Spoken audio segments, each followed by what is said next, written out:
الدين إياك نعبد وإياك نستعين اهدنا الصراط المستقيم صراط الذين أنعمت عليهم غير المغضوب عليهم ولا الضالين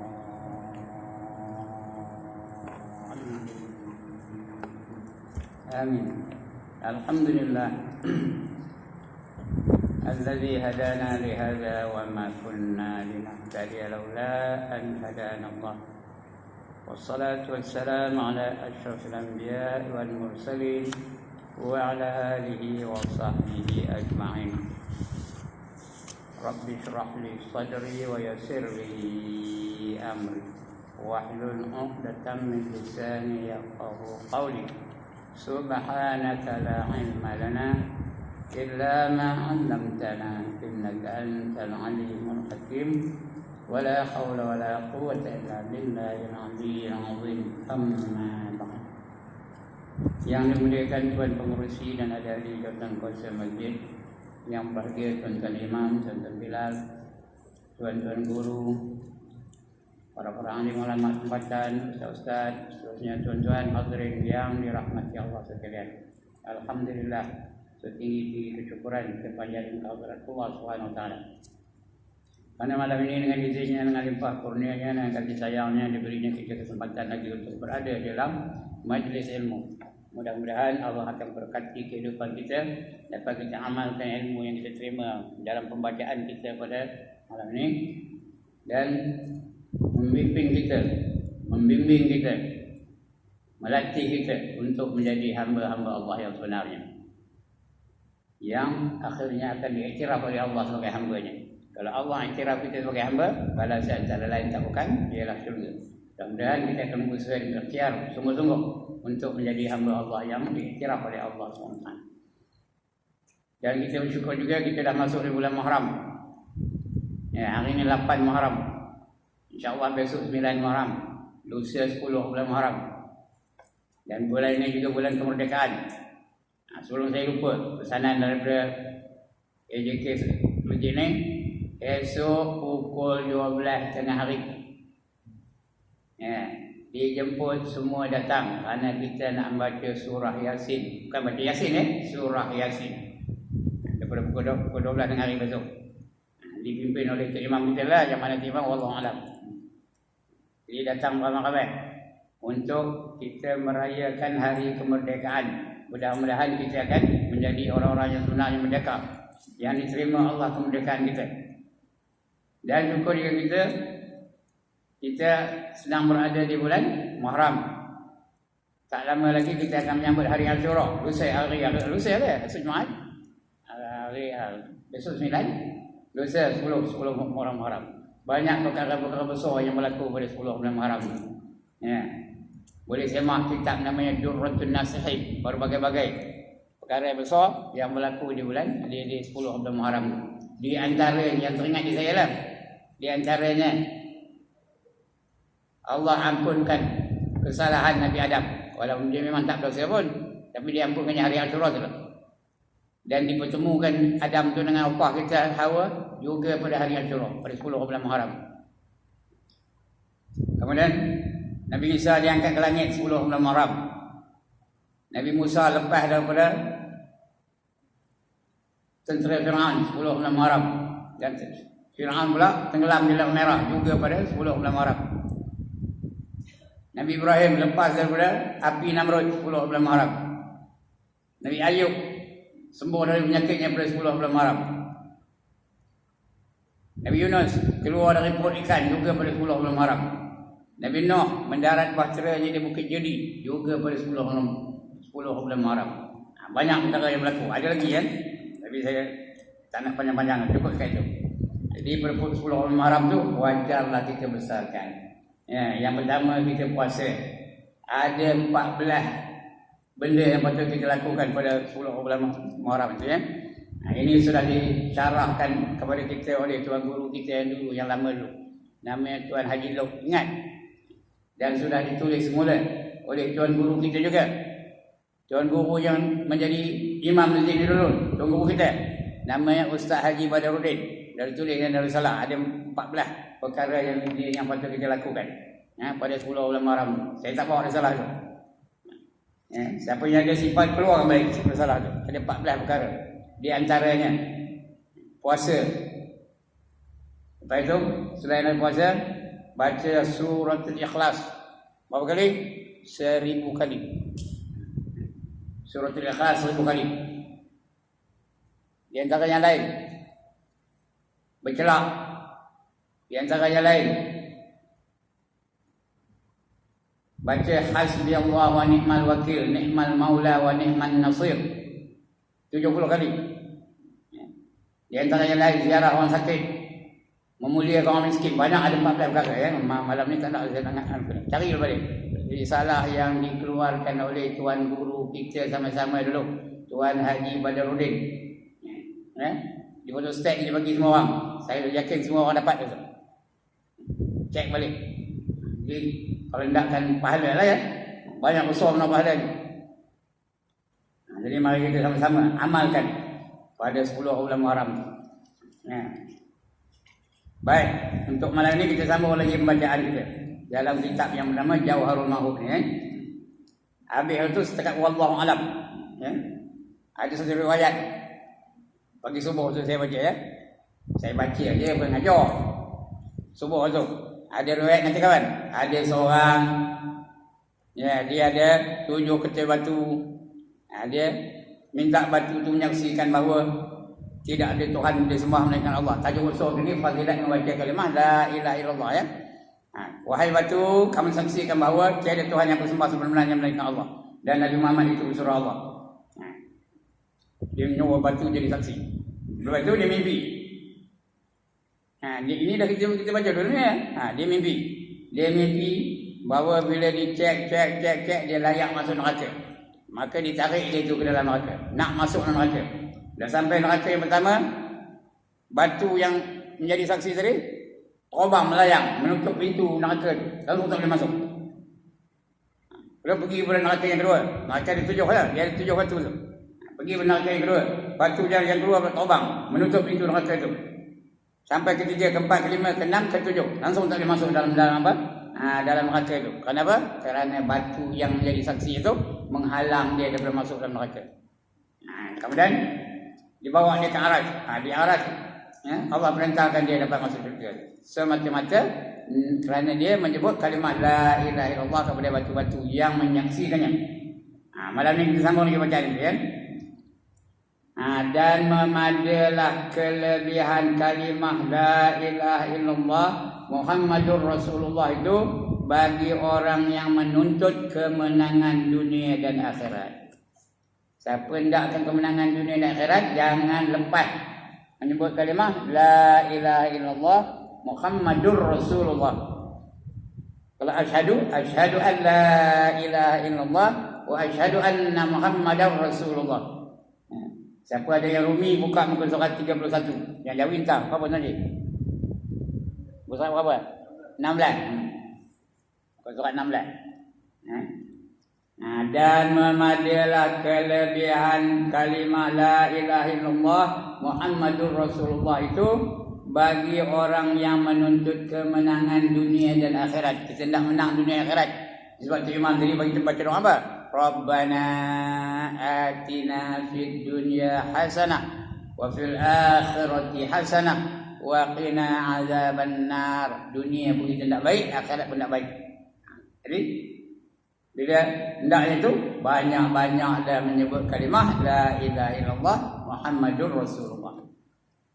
Dan perkataan kata Syekh As-Sanusi telah mengandung oleh 2 kalimah syahadah itu serta sedikit hurufnya, kebanyakan hurufnya akan sekalian barang yang wajib atas mukallaf mengetahui akan dia daripada segala aqaidul iman.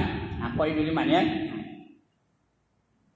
Yang 68. Kalau kita ngaji ada 68. Dia termasuk dalam kandungan kalimah la ilaha illallah Muhammadur Rasulullah.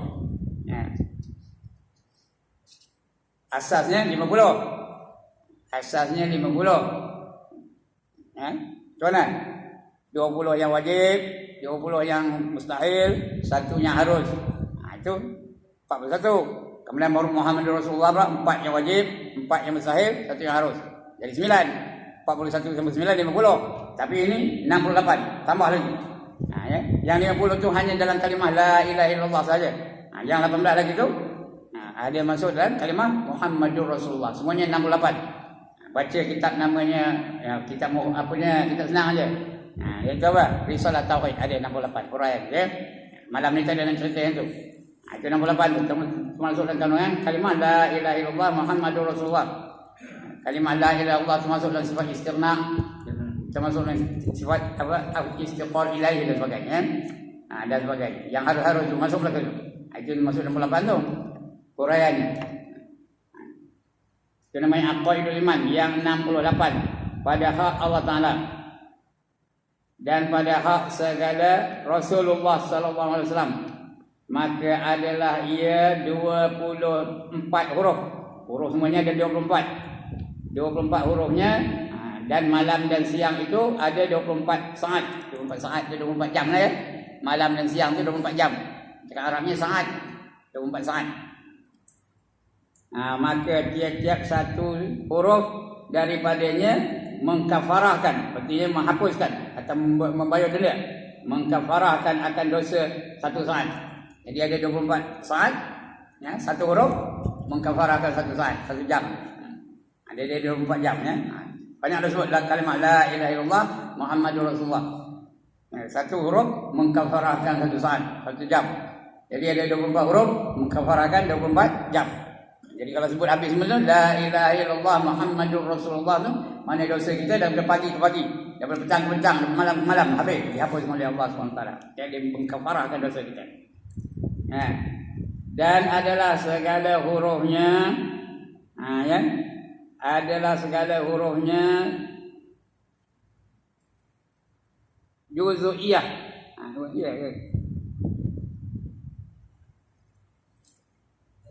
Jaufiyah berlubang ada jauh, ada lubang-lubang. Ada hurufnya banyaknya berlubang-lubang tu. Dibangsakan bagi rongga. Rongga tu lubang lah. Kerana masyarakat kerana mengisyarat kepada bahawasanya sayur dia mendatang dengan dia daripada khalis rongga. Dia datang daripada yang berongga tu. Iaitu hati. Rongga yang paling khalis adalah hati. Kalau hati itu baik, seluruh anggota itu baik. Kalau hati jahat, seluruh anggota akan binasa. Kan ada hadis. Wa ala wa inna fil jasadi mudghah idza salahat salahal jasadu kulluh wa idza fasadat fasadal jasadu kulluh ala wa hiyal qalb. Ketahui olehmu bahawa dalam diri kamu itu ada segumpal daging. Kalau baik daging itu maka baiklah seluruh anggota kamu. Dan kalau jahat daging itu maka jahatlah seluruh anggota kamu. Ketahuilah daging yang dimaksudkan itu adalah hati. Kalau hati baik, semua baik. Mata baik, telinga baik, tangan baik, kaki baik, perut baik, kemaluan baik. Kalau hati baik, kalau hati jahat, mata pun jahat. Hati akan merintah mata. Wahai mata, kamu tengok amoy itu. Itu kalau hati jahat. Wahai mata, tengok cerita lucah tu. Wahai mata, macam-macam tu. Dia bergantung kepada hati. Itu yang paling khalis, paling baik hati tu. Sebab itu kita kena jaga hati. Kemudian di samping menjaga hati, kita jaga juga anggota kita yang 7 tu. Jadi ada itu khalis kan. Itu jaufiyah namanya ya. Dibangsa bagi rongga kerana mengisyaratkan kepada bahawasanya sayur dia mendatang dengan dia daripada khalis rongga, iaitu hati. Dan adalah segala hurufnya tiada bertitik. Tak ada. Ada titik kan? La ilaha illallah. Ada titik? Ada huruf ba tu? Ada huruf ta tu? Ada huruf sa tu? Tak ada. Yang ada ha. Mana titik? Tak ada titik hurufnya. Semua tu ya. Tiada bertitik. Isyarat kepada bahawasanya sayugianya bagi orang yang melafazkan dengan dia bahawa sunyi hatinya daripada barang yang lain daripada Allah Ta'ala. Yang dia semata-mata untuk mengingati Allah saja. Dia tak ada titik-titik. Tak ada bagai-bagai apa tak ada titik pun tak ada.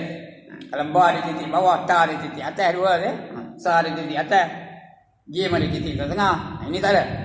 Jadi semata-mata Allah saja. Dan adalah ia 7 kalimah. kata Fakhrul Razi, kerana bahawasanya segala maksiat itu tiada ada melainkan daripada 7 anggota. La ilaha illallah Muhammadur Rasulullah, itu ada 7 kalimah. Kenapa 7 kalimah? Kerana segala maksiat itu dilakukan oleh 7 anggota. 7 anggota yang zahir tu. Apa 7 anggota yang zahir? Apa ni? Yang pertama mata, yang kedua telinga, yang ketiga lidah, yang keempat tangan, yang kelima kaki, yang keenam perut, yang ketujuh kemaluan. Itu 7 anggota yang boleh melakukan dosa. Yang lain tak ada dosa. Kening tak berdosa. Yang berdosa itu mata. Lagi apa? Dagu tak berdosa. Yang berdosa tu tangan tu meluahkan dagu dan sebagainya. Dia 7 anggota yang melakukan dosa. Lain tak ada. Sebab tu dia ada 7 anggota. 7 huruf. 7 kalimah. Bukan 7 huruf. 7 kalimah. Kerana bahawasanya segala maksiat itu tiada ada. Tak boleh lakukan maksiat melainkan daripada 7 anggota. Iaitu 2 telinga, dan 2 mata, dan 2 tangan, dan 2 kaki, dan lidah, dan perut, dan faraj. 7 anggota ya. Mata, telinga, lagi lidah, tangan, kaki, perut, dan kemaluan. Itu yang melakukan dosa ya. Yang lain tak ada. Dan lagi syarat kepada bahawasanya segala pintu neraka Jahanam, yang 7. Neraka ada 7 ya. Ada 7 pintu neraka tu. Iaitu tertutup segalanya daripada orang yang berkata dia akan dia bifadlillah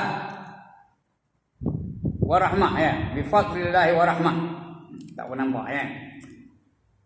Lain kali nak bawa anu dia. Dulu saya bawa tu, lampu tu. Hari ni tak bawa. Lampu ada. Tapi kena fikir lah ya. Lampu. Bifadlillah wa rahmah. Dan kata Syekh, kata Tuan Guru lah, Tuan Guru mana entah lah. Mudah-mudahan kerana tersimpan kalimahnya serta melengkapi ia atas barang yang tersebut daripada segala aqaid, dijadikan dia oleh syarak, juru bahasa, dan menunjuk atas barang yang di dalam hati daripada Islam. Yang orang yang menyebut kalimah la ilaha illallah tu, dia mengaku dia hanya ikut cara Islam saja, lain dia tak ikut. Apa saja yang dibuat mesti ikut tuntutannya, tuntutan kalimah syahadah tu. Di antaranya Al-Quranul Karim itu sendiri, syariat itu tuntutan. Hukum-hukum hakam tu kena dilaksanakannya dalam hidup dia. Hukum hakam ke banyak, ada 5 aja. Wajib, haram, sunat, makruh, harus. Yang wajib dilaksanakannya semua. Yang haram ditinggalkannya semua. Yang sunat dibuat sebanyak-banyak yang mampu. Yang makruh ditinggalkannya sebanyak-banyak yang mampu. Yang harus dijadikannya ibadah. Itu tuntutan kalimah asyhadu an la ilaha illallah atau la ilaha illallah Muhammadur Rasulullah ya. Itu aqaid simpulan. Aqaid itu ni simpul. Macam tali simpul mati. Itu aqaid ya. Aqidah. Aqidah itu dah simpul. Tak ada logoi-logoi, tak ada jatuh-jatuh, tak ada apa longgo-longgo. Itu aqidah. Dijadikan dia oleh syarak, juru bahasa, dan menunjuk atas barang yang di dalam hati daripada Islam. Kena ikut Islam, apa saja kena Islam. Kerana Allah dah khabar. Siapa buat sesuatu yang tak ikut Islam, tidak diterima oleh Allah Subhanahu wa taala. Wa man yabtaghi ghairal Islam dinan falan yuqbala min wa huwa fil akhirati minal khasirin. Kata Allah ya. Surah Ali Imran ayat 85. Barang siapa mencari satu cara hidup lain daripada Islam, maka sekali-kali tidak diterima Allah darinya, dan orang itu di akhirat nanti tergolong dalam golongan orang-orang yang rugi. Jadi kena ikut Islam. Itu di antara tuntutan kalimah la ilaha illallah Muhammadur Rasulullah ya. Lain daripada itu tidak diterima. Ya, tiada diterima daripada seorang akan imannya melainkan dengan dia. Bila dia ikut Islam baru diterima la ilaha illallah Muhammadur Rasulullah ya. Kalau tak terima, maka sayu dianya atas orang yang berakal. Ya, dia tak gila. Tak ada pula terlalu bodoh. Itu orang berakal ya. Orang tidak terlalu bodoh, tidak gila. Bodoh maksudnya bukan tak lulus UPSI, bukan dapat 5E UPSI itu tak bodoh lagi. Ni bodoh benar-benar. Sehingga tak kenal yang mana halal, yang mana suci, yang mana najis. Dua-dua kata kena tak lembu kata dengan dua-dua. Itu baru dia bukan mukallaf. Dia akal sempurna. Ini yang ada akal ni. Artinya dia mukallaf ni bahawa membanyakkan daripada menyebutkan dia padahal menghadirkan pada hatinya akan barang yang melengkapi atasnya daripada segala aqaidul iman hingga bercampur maknanya dengan dagingnya dan darahnya. Maknanya dia jadi darah daging. Mana aqaidul iman tu dah jadi darah daging dia. Dan darahnya supaya melihat ia bagi kalimah itu daripada beberapa asrar itu rahsia-rahsia, berbagai rahsia. Kalimah la ilaha illallah Muhammadur Rasulullah ada berbagai rahsia ya. Dia namanya asrar. Dan ajaib yang akan tiada, yang barang yang tiada masuk di bawah kira-kira bilangan. Insya-Allah taala. Banyak yang ajaib-ajaib yang kita tak boleh fikir dengan akal kita. Mencari adat namanya. Bila menyebut kalimah la ilaha illallah, kita akan jumpa benda-benda yang pelik-pelik. Dan kata Syekh Al-Bajuri pula, sekurang-kurangnya membanyakkan dia daripada ulama fuqaha, maksudnya membanyak menyebutkan dia daripada ulama ataupun ulama fuqaha, ulama ahli fiqh. 300 kali dalam sehari semalam. Ada sehari semalam sebut kalimah la ilaha illallah Muhammadur Rasulullah tu 300 kali. Muhammad Rasulullah itu tak sebut dalam hati je. Dia sebut la ilaha illallah dalam hati sebut Muhammadur Rasulullah 300 kali sorry. Jadi jangan ponteng-ponteng. Kalau nak tahlil ya, kalau tak ada mengaji lah. Macam malam ni ada mengaji, tak apalah. Kalau tak ada mengaji, lepas malam subuh tu paling koman, paling kudi, paling koyok 100 kali. Dengar kan ni. Terutama tutup imam lah ya. Pasal dia yang tukang-tukang pimpin. Orang lain ikut je. Kalau dia hati 33 aja. 33 aja. Jadi banyak-banyak sebut. Kerana Allah suruh ni. Apa kata Allah? Ya ayyuhallazina amanu zkurullaha zikran katsira. Wahai orang yang beriman, sebutlah kamu akan nama Allah dengan sebutan yang banyak-banyak. Di sini kata 300 kali. Dalam kitab ni tau. 300 kali dalam sehari semalam. Dan pada ulama sufi, lagi teruk ulama sufi ni. Ini ulama fiqh ni tau. Ulama fiqh kata 300 kali. Kata ulama sufi 12,000 kali. Pensan gitu ya. Kalau ikut ulama sufi. Sebab orang ngaji tarekat tu dia ada anunya, ada apa nama? Ada bilangan yang ditetapkan oleh Tuan Guru tu. Kamu boleh mesti ambil berapa puluh ribu hari ni. Antara maghrib dengan isyak berapa puluh ribu, antara isyak dan subuh berapa puluh ribu, antara subuh dan zuhur berapa puluh ribu, ada reda-redanya. Kalimah ni tak lain la ilaha illallah. Itu orang ngaji tarekat aja ni. Ngaji tarekat tu kenapa? Nak menghampirkan diri dengan Allah Subhanahu Wa Taala. Bukan nak ngaji tarekat tu supaya jadi wali dah. Bukan nak ngaji tarekat tu supaya dapat berjalan atas air. Ini kan supaya dapat berjalan atas air. Apalah megahan jalan atas air. Biar awak memandai jalan atas air, tak benda. Jadi ini kita nak supaya hampir dengan Allah SWT. Itu ngaji tarekat. Cuma tarekat ni yang salahnya bukan tarekat, yang salah orangnya. Tarekat tak ada salah. Macam-macam boleh. Nak sembani boleh. Tak ada salah tu. Yang salahnya orangnya. Bagi apa? Mufradiyah boleh, Ahmadiyah boleh, Muhammadiyah boleh. Yang salah orangnya, bukan tarekat salahnya. Itu dah. Itu kata ulama sufi 12 kali. 12,000 kali, bukan 12 kali ya. Dan dikehendaki dengan dia di sini menghabiskan atau meliputi sekalian waktu dan sekalian akhwal. Akhwal ni hal-hal ya, akhwal. Seperti barang yang diambil daripada kata musannif. Musannif ni apa? Pengarang kitab ni. Berkata musannif tu hingga bercampur dengan daging dan darah.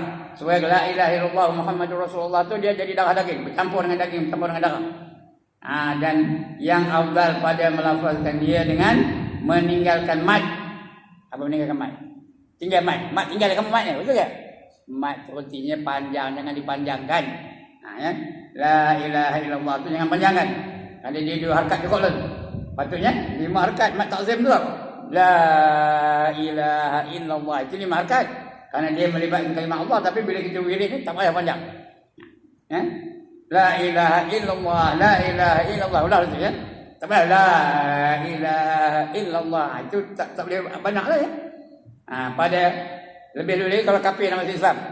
Orang kafir nama Islam jangan panjangan. Jangan asyhadu an la ilaha illallah. Tak payah. Kerana lagi cepat dia masuk Islam, lagi baik. Kalau orang kafir nama Islam ya. Pada hak kafir hendak masuk Islam supaya segera berpindah ia kepada agama Islam, bersalahan pada hak orang mukmin. Kita orang beriman ni, maka afdalnya dipanjangkan akan dia. Kita ni afdalnya panjanglah ya. Kalau wirid ramai-ramai mesti boleh lah. La ilaha illallah. Tapi kalau tak panjang macam apa? Asalkan menepati bilangannya. Dan sungguhnya datang warid itu contoh ya. Bahawasanya barang siapa berkata la ilaha illallah dan dipanjangkan dia, nescaya diruntuhkan baginya 4,000 dosa. Nah, dia tak nak terhapus 4,000 dosa. Dipanjangkan la tu mat ta'zim ya. Mat ta'zim asalnya mat jaiz saja. Tapi kerana dia melibatkan kalimah Allah dipanggil mat ta'zim, sunat 5 kali. Ya. 5 harkat 5 kali, sunat 5 harkat. Diruntuhkan 4,000 dosa daripada dosa besar. Daripada dosa besar tu.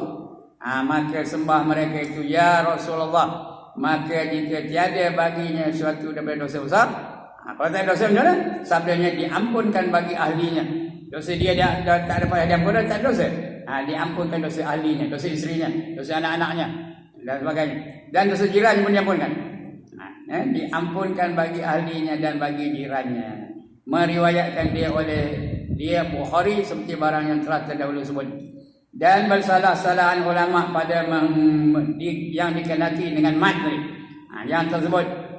Maka kata setengah daripada masyayikh, tuan-tuan guru, bahawa dipanjangkan alif la tu, alif la tu ya, dipanjangkan alif la itu dengan kadar 7 alif. 7 alif berapa harkat? 14 harkat. La 14 harkat kan? 7 alif. Iaitu 14 harkat. Kerana tiap-tiap satu alif 2 harkat. Dan dipanjangkan alif lafaz al-jalalah itu dengan kadar 3 alif. Lagi 3 alif, 6 harkat itu. Iaitu 6 harkat. Itu ya, sunat dia bukan wajib ya, sunat. Dan dikehendaki dengan bercampurnya dengan daging dan darah, iaitu kinayah atau sindiran. Daripada tetapnya sekira-kira apabila ditinggalkan dia, nescaya berlaku ia atas lidahnya dan hatinya dengan sendiri, dengan tiada ikhtiarnya. Dan ihtimal untuk diberat kepada dia. Daripada itu. Ihtimal daripada itu ya. Jadi kalau apa tu? Kalau dia ikut betul-betul, nescaya dia akan automatik dapat fazilat ya. Itu maksud apa? Bersatu dalam darah dan daging. Dia di darah daging. Dan dikenaki dengan asrar. Asrar itu apa? Rahsia-rahsia. Apa rahsia dapat? Dikenaki dengan asrar itu segala ilmu dan makrifat. Dia dapat ilmu dan makrifat. Makrifat itu dikenal. Ada 4 jenis makrifat. Pertama, kenalkan Allah sekenal-kenalnya. Sifatnya yang wajib, sifatnya mustahil, sifatnya harus dan sebagainya. Yang kedua, kenalkan diri dia. Orang makrifat itu kenalkan diri dia. Kalau Allah Maha tinggi, dia Maha rendah. Kalau Allah Maha mulia, dia Maha hina. Kalau Allah Maha mengetahui, dia Maha bingung. Antum kenal diri dia. Yang ketiga, dia kenalkan dunia ni. Dunia ni semacam-macam menipu daya. Yang keempat, dia kenal akhirat. Dah mati siapa jadi dalam kubur macam mana? Bangkit dalam kubur macam mana? Di mahsyar macam mana? Meniti sirat macam mana? Diberi kitab macam mana? Itu kenal 4 jenis makrifat. Baru orang itu boleh mengaku diri dia sudah makrifat. Kalau tidak, labun je lah. Kita mesti ahli-ahli terdekat mana tipu ni, kita mesti makrifat ni. Makrifat ni. Kadang-kadang dia pun tak ada makrifat. Ini saya ada tengok ni tau. Tu saya kabul itu dah makrifat. Segala sifat orang yang kepujian, artinya dia dah makrifat betul. Kenal betul. Yang tajalli Allah Ta'ala, tajalli terasa kebesaran Allah Ta'ala, terasa kesempurnaan sifat Allah Ta'ala, terasa kebesaran Allah Ta'ala. Ini namanya tajalli. Nak dapat tajalli itu ada 2 proses sebelum itu. Pertama dipanggil takhalli. Takhalli itu membuang sifat-sifat mazmumah. Buang hasad dengki, buang riak, buang ujub, buang takabur dan sebagainya. Yang kedua, takhalli. Tadi kha ni ya. Takhalli. Takhalli itu artinya memasukkan dengan sifat-sifat mahmudah. Masuk dalam diri itu taubat, masuk dalam diri itu tawadhu, masuk dalam diri itu ikhlas, syukur dan sebagainya. Itu namanya takhalli. Bila ada takhalli dan takhalli, baru dengan automatik datang tajalli. Tajalli itu datang dari Allah. Yang bagi rahsia itu Allah Ta'ala. Yang bagi kenal betul-betul Allah Ta'ala. Betul tajalli. Tajalli betul. Dan yang tajalli Allah Ta'ala dengan dia akan batinnya. Seperti bersifat dengan zuhud. Itu automatik datang tu. Allah bagi tu. Sifat dengan zuhud dan tawakal dan hayak. Hayak seperti malu ya. Malu. Bukan malu nak azan, bukan malu nak pakai jubah, bukan malu nak jadi imam, itu malu tak kena tempat. Ini malulah dengan Allah Subhanahu Wa Taala. Malulah kalau dah umur 78. Tahu sampai umur 78 pakai seluar pendek lagi. Itu malu. Sebab malu tu sebahagian daripada iman. Itu katanya al-haya, malu. Dan dikehendaki dengan beberapa ajaib. Ajaib itu benda-benda yang mengherankan, yang pelik-pelik. Yaitu segala keramat itu kemuliaan yang dimuliakan oleh Allah Ta'ala. Dengan dia seperti dihantar berkat kepada harta dan makanan. Kita nak harta kita berkat, makanan jadi berkat, dapat anak berkat, dapat isteri berkat, dapat jawatan berkat. Apa saja berkat, kita nak berkat. Bila dapat berkat tu baru Allah datangkan rahmat. Hendakkan rahmat kena ada berkat dulu. Apa yang anugerah Allah kepada kita diberkatkan. Mata berkat, telinga berkat, tangan berkat, kaki berkat, perut berkat, kemaluan berkat, lidah berkat. Nanti Allah datangkan rahmat. Bila dapat rahmat, barulah layak masuk ke dalam syurga. Karena kita hanya boleh masuk syurga dengan rahmat Allah. Tanpa rahmat Allah, jangan mimpi nak masuk syurga.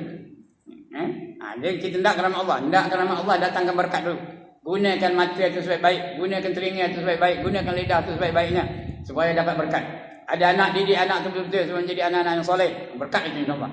Ada isteri, didik isteri itu supaya menjadi isteri yang solehah. Itu yang berkat. Bila datang berkat, barulah Allah anugerahkan rahmat.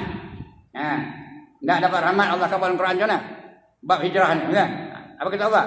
Innal ladzina amanu wal ladzina hajaru wa jahadu fi sabilillah ulaika yarjuna rahmatallah. Wallahu ghafurur rahim, kata Allah ya. Surah Al-Baqarah ayat 218. Innal ladzina amanu, sesungguhnya orang-orang beriman, wal ladzina hajaru, dan orang-orang yang berhijrah. Kebetulan kita dalam tahun hijrah ni ya, menyambut awal hijrah ni. Kena berhijrah. Apa itu hijrah? Pindah. Lepas ni kan balik ke rumah, gulung tengok bantai, pindah ke kampung lagi. Bukan hijrah itu, hijrah itu dah habis, tak ada lagi. Ini hijrah sikap, change your attitude. Kalau dulu malas nak jadi rajin. Kalau dulu nak ngamuk aja kerja, nak metor aja kerja ni jadi pemurah. Jadi penyantun, jadi penyabar. Kalau dulu kedekut, bakhil, tangga jerin, tak hidung asin, bila berhijrah dia jadi orang yang pemurah dan sebagainya. Apa saja kan? Itu semua berhijrah. Wa jahadu fi sabilillah. Hendaklah berjuang jalan Allah. Bila dia berjuang dengan Allah ada tiga ni. Pertama beriman sehingga sah imannya. Yang kedua berhijrah, berubah sikap. Yang ketiga dia berjuang dengan Allah. Barulah dia berharap untuk mendapat rahmat dari Allah Ta'ala. Ya. Ulaika yarjuna rahmatullah. Mereka itulah yang berharap untuk mendapat rahmat dari Allah Ta'ala. Wallahu ghafurur rahim. Ada cerita ni. Saya tak nak cerita malam ni. Panjang cerita tu. Ya. Itu perkara kehendak dan rahmat Allah. Kena datangkan berkat dulu.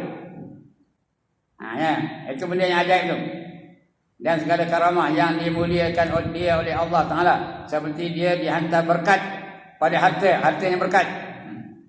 Makanannya berkat, minumannya berkat, sedekahnya berkat, apa saja berkat. Pada harta dan makanan. Hingga dibanyakkan akan yang sedikit dan mencukup ia akan orang, mencukup ia akan orang banyak. Dan dimudahkan dinar dan dirham. Dinar dan dirham itu murah saja, senang dapat. Kerana dia menjadi orang bertakwa. Kalau orang bertakwa, rezeki dijamin oleh Allah Ta'ala. Ya ke tak? Ya ke tak? Orang bertakwa dijamin rezeki oleh Allah. Apa kata Allah? Wa man semua orang hafal ni. Wa man yattaqillaha yaj'al lahu makhraja wa yarzuqhu min haitsu la yahtasib. Wa man yatawakkal 'ala Allah fa huwa hasbuh. Innallaha balighu amrih. Qad ja'ala Allah li kulli syai'in qadra. Surah Talaq ayat 2 dan 3 ya. Surah At-Talaq ayat 2 dan 3. Wa man Wa man yattaqillaha yaj'al lahu makhraja. Barang siapa bertakwa kepada Allah, Allah akan selesaikan segala masalah dia. Allah bagi dia jalan keluar. Wa yarzuqhu min haitsu la yahtasib. Dia dapat rezeki dari sumber-sumber yang dia tak tahu dari mana datang. Ada aja rezeki bagi Tuhan. Itu kalau dia bertakwa kepada Allah ya. Jadi itu ni yang heran tu. Berkat harta dan makanan dan dan dibanyakkan akan yang sedikit. Yang sedikit pun jadi banyak.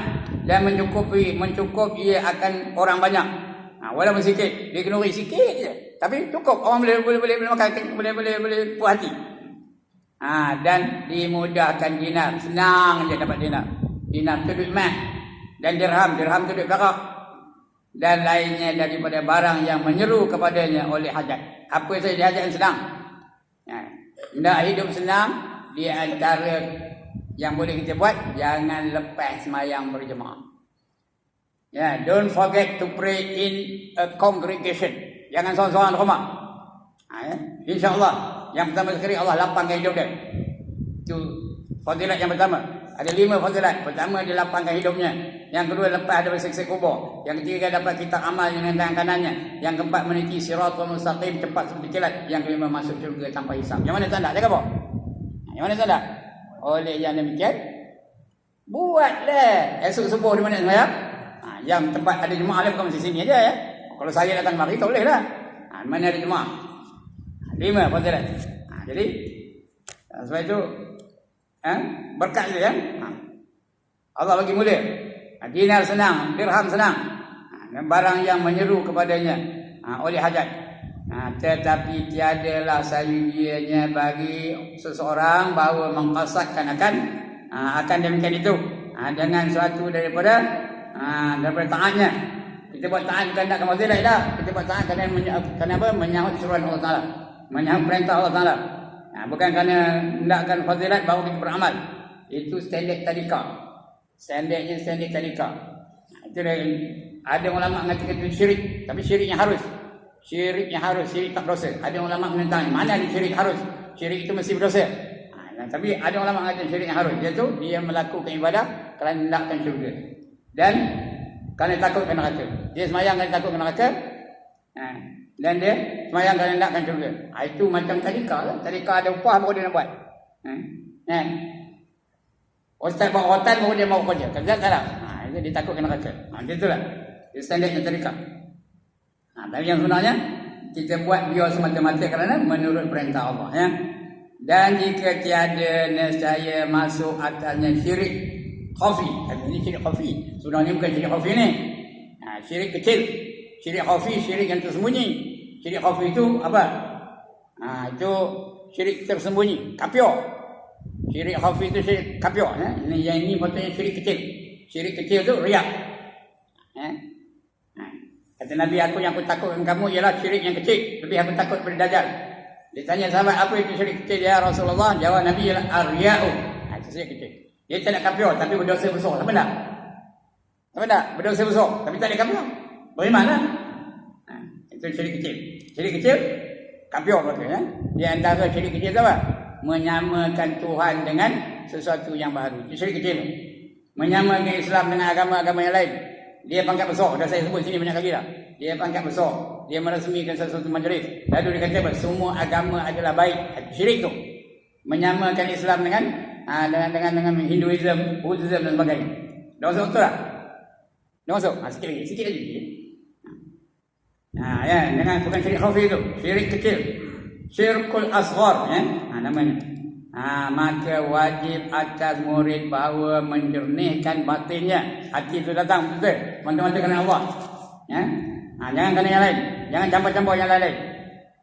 Mata-mata kerana Allah, menjernihkan batinnya. Daripada demikian, itu kepada ketika menyebut akan kalimah tauhid. Sebut nama Allah tu, ingat dia tak nak tunduk hanya kepada Allah Ta'ala saja, lain tak nak. Dia nak taat kepada Allah saja, yang lain tak nak. Dia nak semayang menyembah Allah saja, yang lain tak nak. Itu dia tuntutan kalimah syahadat. Bukan macam orang berduri tahlil. Orang tahlil sebut juga la ilaha illallah, la ilaha illallah, la ilaha illallah. Nasi ke pulut. Pulut kuning ke pulut putih. La ilaha illallah, la ilaha illallah, la ilaha illallah. Dengan orang tanya ikut la ilaha illallah, la ilaha illallah. Kalau tanya boleh tahan jangan biskut mayat aja kot. Itu dapat apa? Dapat biskut mayat je. Dia ada tuntutannya kalau masyarakat ni. Biar semata-mata kena membesarkan Allah Taala. Ya. Bahawa menjernihkan batinnya daripada demikian itu pada ketika menyebut akan kalimah tauhid. Maka jangan menghasad dengan dia, melainkan akan keredaan Tuhan. Nak cari keredaan Allah saja. Mardatillah. Yang itu je tak, yang lain tak nak ya. Dan membuka hijab. Hijab tu dinding ya. Lindungan. Membuka hijab daripada mata hatinya supaya dia nampak ya Allah sifatnya yang sempurna. Nampak syurga, nampak neraka dalam hati ya, bukan nampak dalam mata kepala, nampak dalam mata hati. Itu orang yang dah dibuka hatinya oleh Allah SWT. Itu orang makrifat tu. Melainkan keredaan Tuhan dan membuka hijab dinding daripada mata hatinya. Kerana pohonkan Allah Subhanahu Wa Taala bahawa dijadikan kita dan segala kekasih pada ketika hendak mati melafazkan dengan kalimah syahadah. Mudah-mudahan kita mati melafazkan kalimah la ilaha illallah. Kerana ini janji Nabi. Ya, man kana akhiru kalamihi la ilaha illallah dakhala al-jannah. Barang siapa akhir kalamnya dengan kalimah la ilaha illallah, dia dijamin masuk syurga ya. Serta mengetahui dengan barang yang terkandung di dalamnya tuntutan kalimah itu, nak tahu di dalamnya daripada segala aqaidul iman. Amin. Wabillahi taufiq. La raiba ghairuhu wala ma'budun siwa. Amin. Habis tajuk kalimah la ilaha illallah ya. Akan datang kita akan baca kelebihan membaca kalimah bismillahirrahmanirrahim. Itu akan datang ya. Yang akan datang. Untuk malam ni cukup sekadar itu. Oleh kerana kita kena ikut SOP, tak ada soal jawab malam ni ya. Tunggu bila dah habis PKP ni ya. Itu esok insya-Allah boleh sampai pukul 12 malam tak apa ya. Jadi untuk malam ini cukuplah sekadar itu. Aqulu qawli hadza wa astaghfirullahal azim li wa lakum.